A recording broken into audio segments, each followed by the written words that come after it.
오늘 본문은 희한한 이적에 대한 이야기를 담고 있습니다.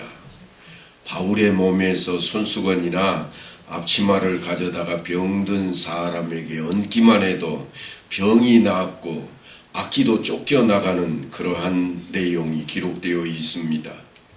그래서 많은 사람들이 얼마나 열심히 믿으면 저렇게 될까? 그런 마음으로 열심을 다해보기도 합니다. 성경에는 기적에 대한 이야기가 종종 등장을 합니다. 하지만 단 한 번도 그 기적이 어떤 일을 위한 수단이나 방법으로 동원되지 않고 있다고 하는 것입니다. 기적은 늘 하나님의 주권과 능력을 드러내는 데에만 사용이 되어 있습니다. 하나님께서 사랑과 은혜를 베푸실 때에 그 증거로 기적이 등장한다고 하는 것입니다. 그러므로 우리가 살아가는 데 있어서 수단이나 방법으로 기적이 동원되어서는 안 된다고 하는 것이 성경이 우리에게 알려주고 싶어하는 그러한 내용들입니다. 사도 바울은 갈라디아 교회의 성도들에게 이렇게 그 이야기를 합니다. 스스로 속이지 말라. 하나님은 업신여김을 받지 아니하시나니 사람이 무엇으로 심든지 그대로 거두리라. 아무것도 하는 일 없이 기적만 나타날 것을 바라지 마라. 요행수로 여기는 것은 신앙이 아니라고 지금 사도 바울이 이야기하고 있습니다. 그래서 하나님께서는 우리가 성실하게 살아갈 것을 요구하고 있다고 하는 내용입니다. 만일 기적이 수단과 방법으로 이해되어 버린다면 반드시 거기에는 위험성이 있다고 하는 사실을 우리는 명심해야 할 것입니다.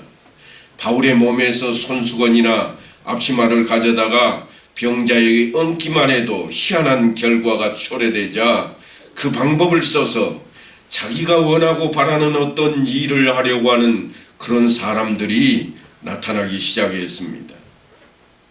이것이 사실 오늘날을 살아가는 우리의 신앙 안에서도 가장 큰 문제일 겁니다.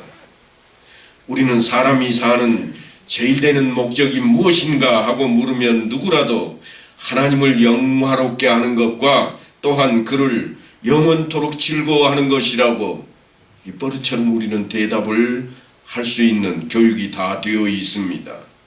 왜냐하면 서열의문답 제1번에 가장 먼저 나오는 내용이기 때문입니다. 하지만 살아가는 모습을 보면 전혀 그렇게 보이질 않습니다. 예배드리는 모습도 기도하는 내용도 그렇게 보이지를 않습니다. 하나님을 하나님으로 섬기는 것이 아닌 것처럼 보입니다. 하나님이 가진 능력이 필요해서 그것을 기대하기 때문에 이 자리에 나와 있지는 않는가 하는 그런 오해를 낳게 합니다. 말로는 예배 드린다고 하지만 정작 바라는 것이 따로 있는 것입니다. 그래서 내 자식 잘 되기를 원하고 바라는 마음, 아니 이번 사업에 성공했으면 하는 마음, 이번에 어떤 일이 이루어졌으면 하는 그것 때문에 내가 기도하면 될 것이라 그렇게 바라는 것들이 오히려 오늘날 우리의 신앙의 가장자리에 자리를 잡고 있다고 하는 것입니다. 여러분은 어떤 기도를 하십니까? 무엇을 기도하십니까? 혹 나를 위해 기적이라도 일어나기를 바라고 계시지는 않은지요? 말하자면 모든 신앙의 기대와 향이가 바로 그런 식으로 가버릴 가능성이 언제든지 우리에게 있다고 하는 것입니다. 성경이 그 대표적인 사건을 우리에게 소개하고 있는데 여러분께서 수도 없이 들었던 발람에 대한 이야기입니다. 민수기에 보면 22장부터 24장까지 아니 25장 이어서까지도 아주 길고 긴 분량의 발람에 대한 이야기가 기록이 되어 있습니다. 이스라엘 백성들이 해방되어서 애굽 땅을 떠나온 이후에 가나안에 들어가기까지 그들이 하나님 말씀대로 온전히 믿지 못했다가 광야 생활 40년의 긴 세월을 살게 되었습니다.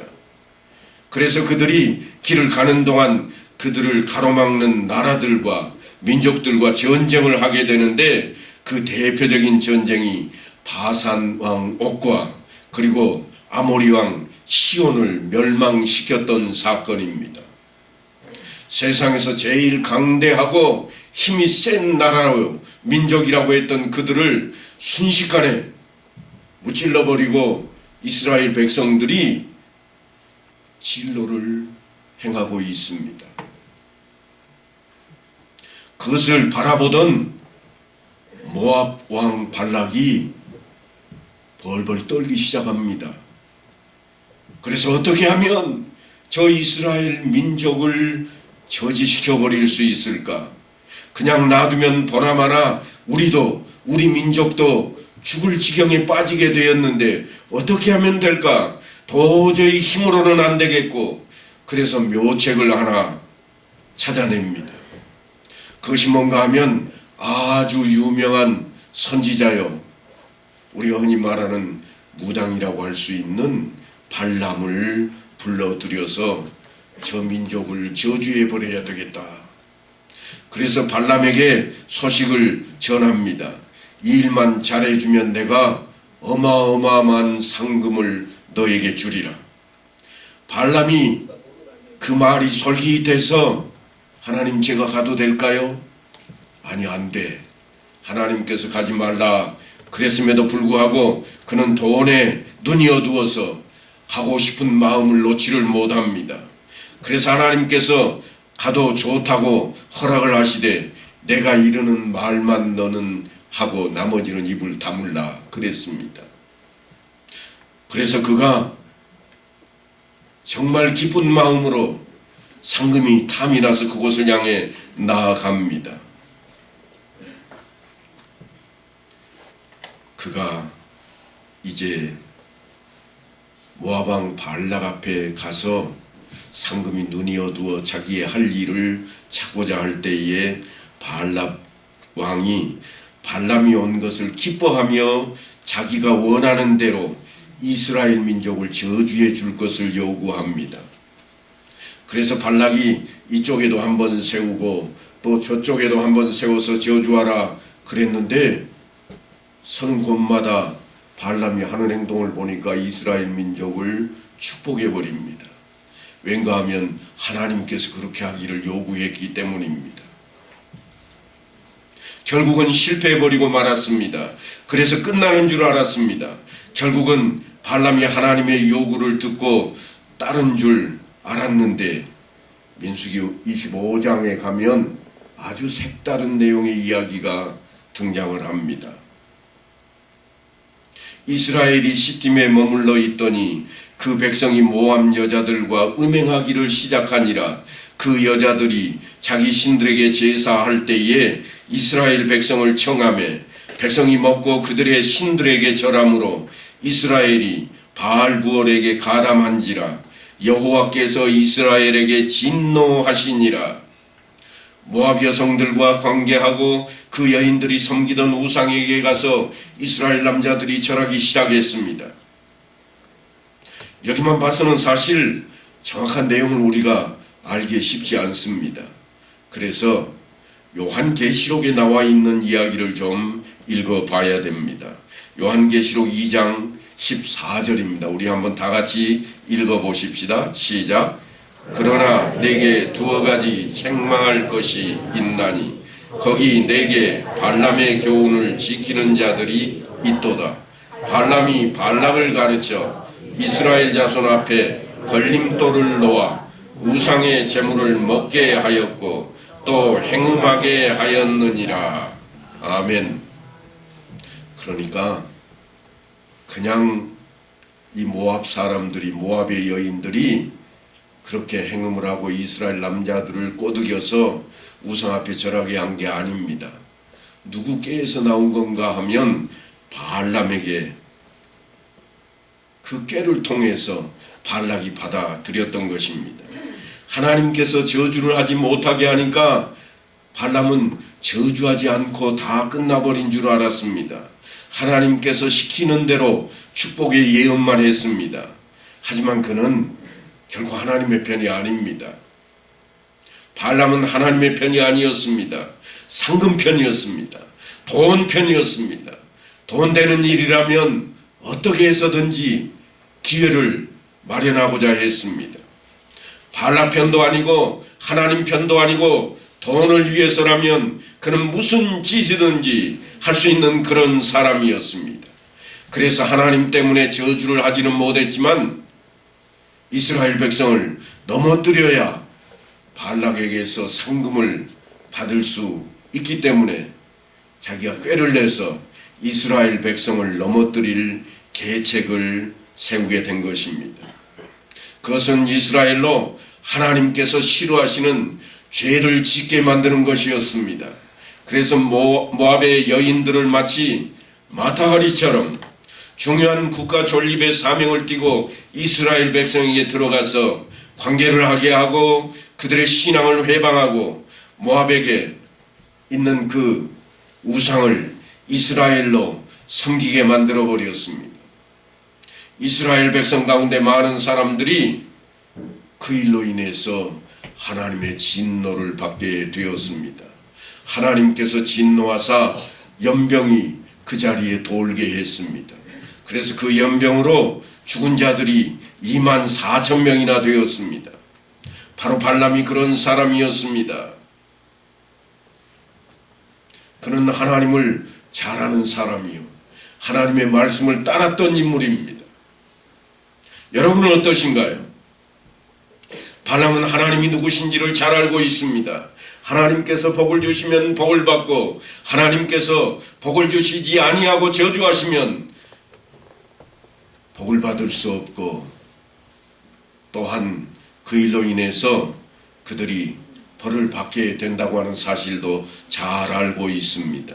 그러나 하나님이 어떤 분이신지는 알아도 하나님 안에 들어가 있지는 않는 사람이었습니다. 발람 사건을 조금 더 이해하기 위해서 우리는 예수님의 동생 야고보가 무슨 말을 하는지 귀를 좀 기울여 봐야 됩니다. 야고보서 2장에 보면 내 형제들아 만일 사람이 믿음이 있노라 하고 행함이 없으면 무슨 유익이 있으리요 그 믿음이 능히 자기를 구원하겠느냐. 나도 예수 믿는다, 나도 음닥교회 다닌다 그렇게 말로 하는데 그만 봐가지고 어떻게 알 수 있겠느냐. 행함이 없다면 어찌 그것을 가지고 구원을 얻었다고 말할 수 있겠느냐. 지금 야고보가 그런 이야기를 하고 있습니다. 그러면서 이어서 아주 중요한 말을 이렇게 합니다. 네가 하나님은 한 분이신 줄 믿느냐 잘하는도다. 귀신들도 믿고 떠느니라. 하나님이 누구신 줄 아십니까? 네, 틀림없이 우리는 다 알고 있습니다. 그러나 안다고 다 신자가 아니라는 그 이야기입니다. 귀신들도 하나님이 누군지를 압니다. 누가복음 8장 26절에서 39절까지 보면 예수님께서 거라사에서 군대 귀신 들린 사람을 만나서 그 군대 귀신을 돼지떼에 집어넣는 그런 놀라운 역사가 기록이 되어 있습니다. 그런데 그때 귀신들이 하는 말이 이렇게 말을 합니다. 지극히 높으신 하나님의 아들 예수여, 당신이 나와 무슨 상관이 있나이까? 귀신이 예수님이 누군지를 알고 있습니다. 하나님의 아들인 줄 알고 있습니다. 이때까지 제자들은 아무도 예수님을 향해서 하나님의 아들이십니다 그렇게 말하지를 않았습니다.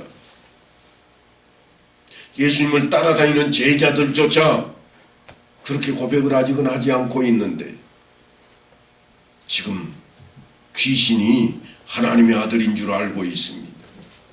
우리가 흔히 귀신같지 않다 그런 이야기를 합니다만 아무런 관계가 없습니다. 아는 것과 믿음은 전혀 다른 겁니다. 오늘 본문에서 우리가 점검해 보아야 할 내용이 바로 그런 내용입니다.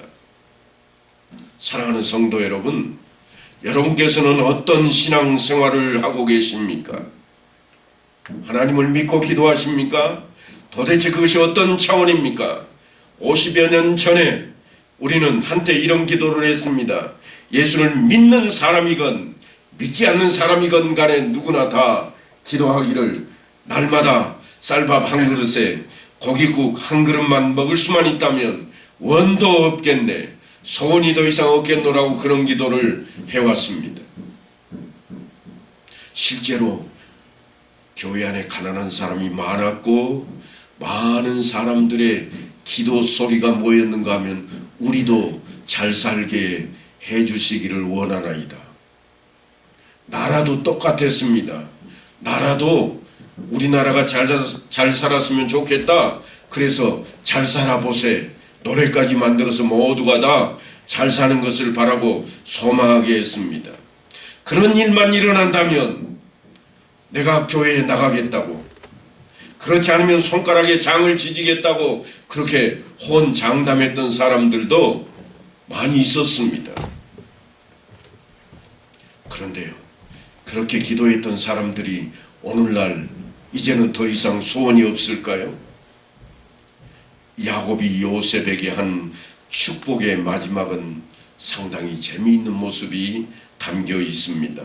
창세기 49장 26절인데 내 아버지의 축복이 내 선조의 축복보다 나아서 영원한 산이 한 없음 같이 이 축복이 요셉의 머리로 돌아오며 그 형제 중 뛰어난 자의 정수리로 돌아오리라.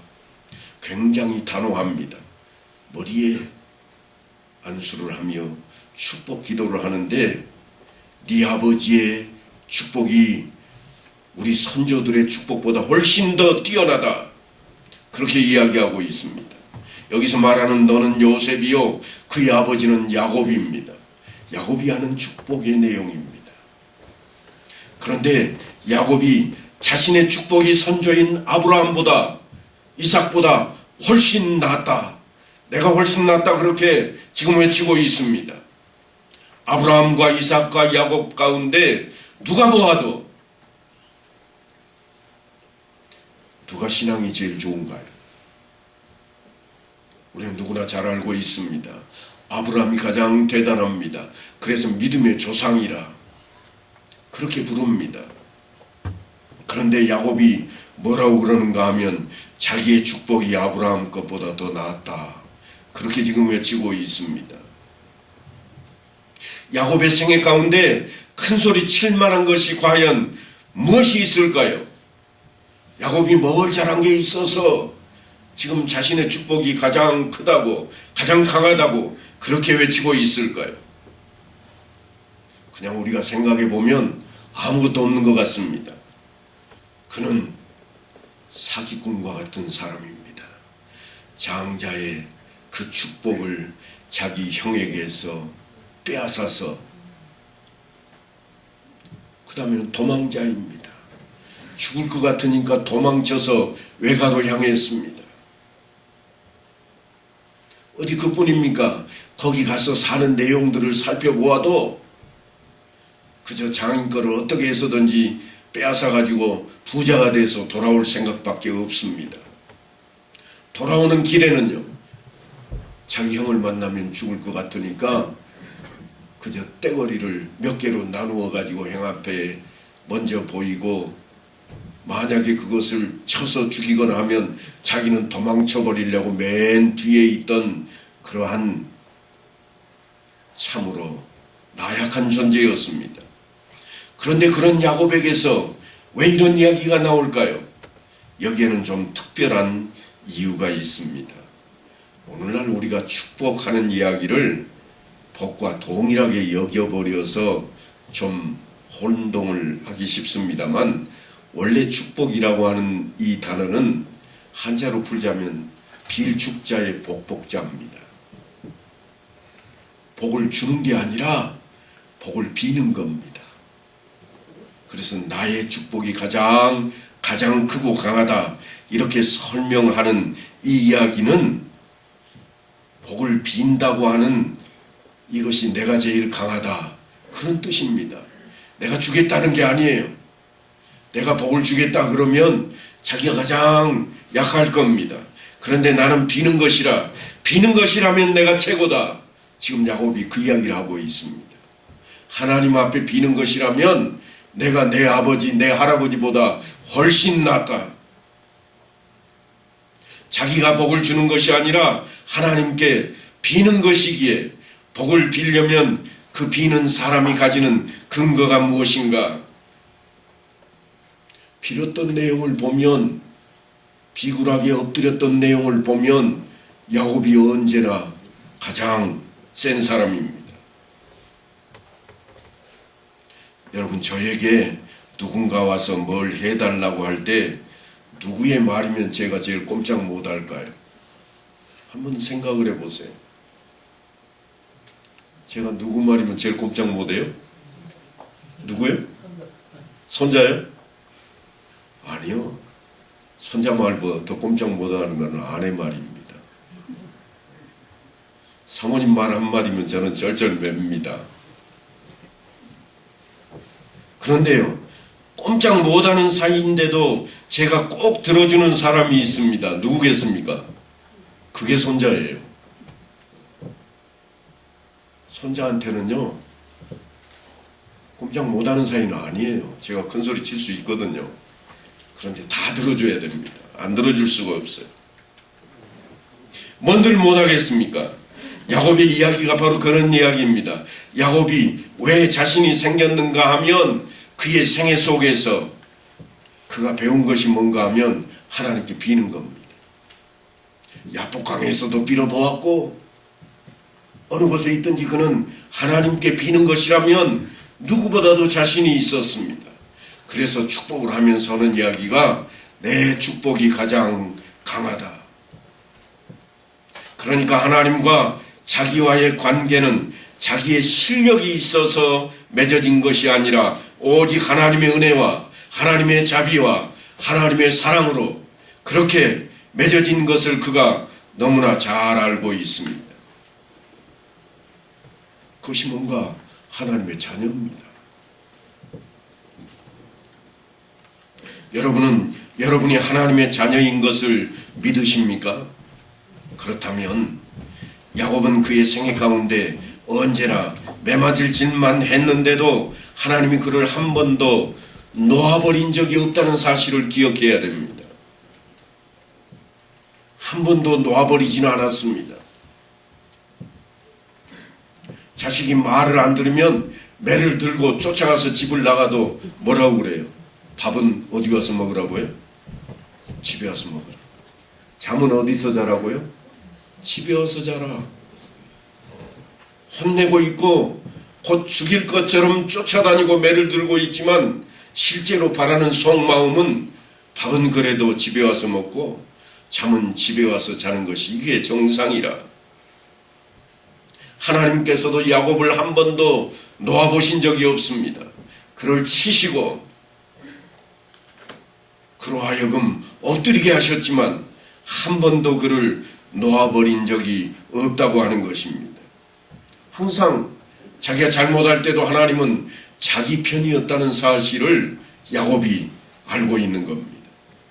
그래서 자기가 하나님 편만 들면, 하나님 안에 붙어있기만 하면 그저 매를 얻어맞았지만 밥 먹겠다고 집으로 꾸역꾸역 들어가기만 하면, 쫓겨났지만 그래도 잠은 집에서 자야 되겠다고 꾸역꾸역 집으로 어떻게 해서든지 들어가기만 하면 부모님이 못 이긴 척하고 놓아주는 것처럼 하나님께서 자기를 그렇게 위하신다는 사실을 야곱이 지금 자기 자식들을 축복하며 그 이야기를 하고 있습니다. 하나님은 내가 비는 복을 들어주실 것이라, 내가 축복하는 것을 반드시 지켜줄 것이라. 하나님과 나와는 그런 사이다. 이것이 야곱의 배짱입니다. 오늘 본문 바로 뒤에 보면 아기가 대답하여 이르되 내가 예수도 알고 바울도 알거니와 너희는 누구냐 그럽니다. 이 이야기가 무슨 얘기인가 하면 13절에 있는 이야기 때문에 나온 이야기입니다. 이에 돌아다니며 마술하는 어떤 유대인들이 시험 삼아 악기 들린 자들에게 주 예수의 이름을 불러 말하되 내가 바울이 전파하는 예수를 의지하여 너희에게 명하노라. 예수는 제대로 믿지도 않으면서 교회 좀 나온다고 그래도 들은 가락은 있어서 예수의 이름으로 명하노니 하고 외치는 그러한 사람들에게 주시는 말씀과 동일합니다. 그랬더니 악기가 사탄이 하는 말이 이렇게 이야기합니다. 내가 예수도 알고 바울도 알거니와 너는 누구냐? 하나님의 자녀가 아니라는 것을 알고 있습니다. 하나님을 아는 것으로 끝이면 아무 상관이 없게 될 것입니다. 하나님의 자녀가 아니면 아무것도 아닙니다. 내가 하나님을 안다. 내가 성경을 얼마나 읽었는지로 아느냐? 나는 예수가 누군 줄도 알아. 우리를 위해 십자가에 못 박혀 죽으셨대. 나도 알아. 그것 가지고는 안 되는 겁니다.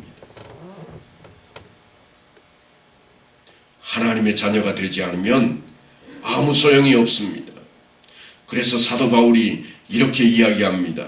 이것이 내게서 떠나가게 하기 위하여 내가 3번 주께 간구하였더니 나에게 이르시기를 내 은혜가 네게 족하도다. 이는 내 능력이 약한 데서 온전하여 짐이라. 이야기가 어떻게 나오는가 하면요. 사도 바울이 지금 기적을 일으키고 있잖아요. 사도 바울 몸에 다 있던 손수건, 아니 앞치마, 앞가리개 이거 가지고만 가서 병자들 위에 얹기만 해도 병이 낫고 귀신도 쫓겨나가는 역사가 있는 내용을 오늘 담고 있는데 사도 바울이 나도 기도를 해봤다. 하나님께 기도했으니까 어떻게 됐겠어요? 앞치마만 가져와도 되는데 바울이 지금 입을 열었습니다. 하나님께 기도까지 했습니다. 그러면 뭐가 일어나야 돼요? 기적이 일어나야 될 거 아니에요. 그런데 기적이 안 일어나고 있습니다. 하나님께서 말씀하시기를 그것도 3번씩이나 기도했는데 그런 바울 앞에 말씀하시기를 내 은혜가 너에게 족하다. 네가 병들었다고 족하다. 만족하게 여기라는 거예요. 병들어 아픈 사람이 어떻게 만족합니까? 병 낫기를 원할 뿐이죠. 어떻게 해서든지 나았으면 좋겠는데 형편이 말도 아닌데 그런데 하나님께서 하시는 말씀은 너에게 그것이 족하다. 왜 만족하지 못하느냐? 그 말씀입니다.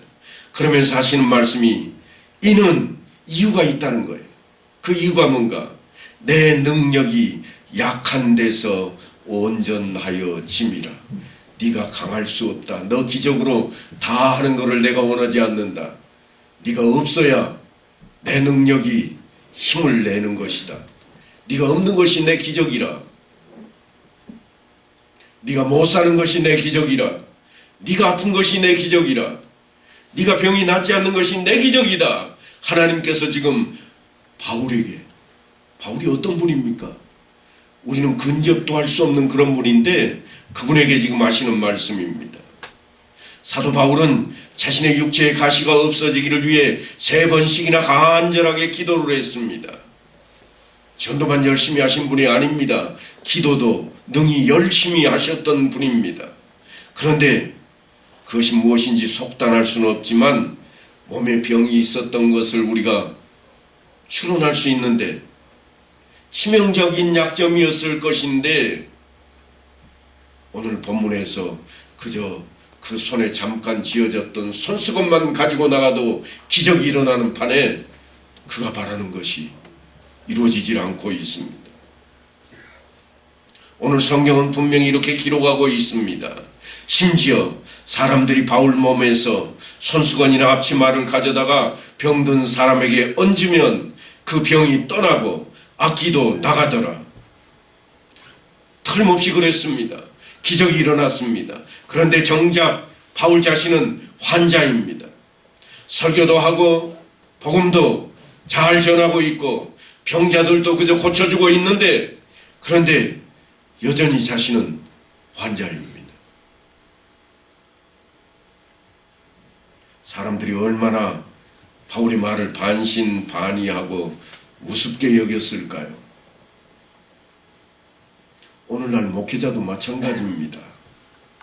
통계를 보면 목회자들 가운데 87%가 병을 가지고 있다고 그럽니다. 그런데 기도를 제일 열심히 할 것 같고 말씀도 가장 잘 알고 있는 그 사람들인데 어떻게 그렇게 병이 나지 않고 믿음이 없어서 그럴까요? 오늘 성경은 우리에게 그 이야기를 하고 있습니다. 바울의 몸에서 손수건만 가져가도 병이 났는데 바울에게는 여전히 병이 남아 있습니다. 열심히 신앙생활을 하는데 왜 저 모양이냐고, 왜 저 꼴이냐고 우리가 속단할 수 없는 내용입니다. 하나님과 우리의 화목을 이해한 것이 때로는 우리에게 병으로 남기도 하고 우리에게 가난으로 머물기도 하고 우리에게 어떤 어려움으로 닥쳐올 수도 있습니다. 꼭 기억하셔야 될 게 있습니다. 하나님께서 예수 그리스도를 이 땅에 보내신 것은 결코 우리의 병마를 건지기 위해서가 아닙니다. 우리를 가난에서 구하기 위한 그런 자리가 아닙니다. 우리에게 슬픔과 근심 가운데 있는 것을 위로하기 위해서 주님께서 이 땅에 오신 게 결코 아닙니다. 오직 예수를 믿고 그의 백성이 되어서 영원한 생명, 하나님과 함께 사는 그 삶을 위해서 오신 것입니다. 우리의 영혼을 구원하기 위해서 오셔서 우리의 죄 사함을 위해 대신 그 죄값을 당하신 예수 그리스도십니다. 결코 우리를 잘 살게 하려고, 결코 우리를 잘 나가게 하려고, 결코 우리를 아무 근심도 걱정이 없게 하려고 오신 분이 아니라고 하는 사실입니다. 그런데 우리의 기도는 늘 바라고 원하는 소망은 뭔가요? 주님께서 오신 목적과 상관없는 것들만 우리가 구합니다. 하나님 잘 살게 해 주옵소서. 이 어려움 당하지 않게 하여 주옵소서. 틀림없이 우리가 바라고 원하는 소원일 수 있습니다. 그러나 그것보다 가장 먼저 우선이 되어야 할 것이 무엇인가 하는 것입니다. 그런 것들을 빌지 말라, 잘못되었다, 그 이야기가 아닙니다. 오해하시면 안 됩니다. 우리의 일상을 다 놓고 하나님께 간구하는 것은 틀림없이 맞는 이야기입니다. 하지만 가장 기본이 되고 우선이 되고 먼저 되어야 할 것은 예수님께서 왜 이 땅에 오셨는가? 우리의 죄사함을 그리고 우리의 구원을 위해서 오신 것을 먼저 기억해야 됩니다. 그것이 먼저입니다. 그 다음에는 우리가 이 땅에 사는 동안에도 건강하게 살게 해달라고, 뭔가 좀 일을 잘할 수 있도록 부도 좀 달라고, 일용할 양식을 위해서도 기도할 수 있게 하는 것입니다. 사랑하는 성도 여러분, 이것이 너무나 중요합니다. 우리의 우선순위, 믿음이 무엇인가? 잘 사는 것이 믿음이 아닙니다. 높은 자리에 있는 것이 결코 믿음이 아닙니다. 내게 자랑거리가 있는 것이 결코 믿음이 아니라고 하는 겁니다. 그 믿음은 무엇인가? 결코 기적이 아닙니다. 그래서 기적이 날마다 내 안에 있음에도 우리는 느끼지 못하는 자리에 있음을 또한 바라봐야 됩니다. 가장 큰 기적이 뭘까요? 내가 하나님의 자녀된 겁니다. 내가 하나님의 자녀된 그 기적은 우리는 아무도 생각지도 않고 있습니다. 얼마나 어려운 일인데요. 천지 만물을 지으신 그 하나님의 양자가 되는 길이 얼마나 어려운 일인데요. 그런데 우리는 너무나 쉽게 차지했습니다. 예수를 믿기만 하면 예수님의 그 공로로 말미암아 우리는 그 자리에 들어서게 되었습니다. 그러니 이제 자녀가 되었다면 자녀다운 삶을 온전히 살아가야 되겠습니다. 너희가 믿느냐? 믿음으로, 그 믿음으로 구원을 얻었다고 생각하느냐? 행위를 바라보라. 이야기했던 야고보의 말씀을 우리는 꼭 기억해야 됩니다. 물론 믿으면 천국에 간다는 확신을 가지고 우리가 살아갑니다. 그러나 그 믿음은 반드시 우리가 행함이 따라야 된다고 하는 것을 잊지 말아야 되겠습니다. 이제 우리가 하나님의 자녀가 되어서 온전한 삶을 살아가므로 그 수준이 성숙된 그러한 신앙의 자리로 나갈 수 있게 되기를 간절히 축원합니다.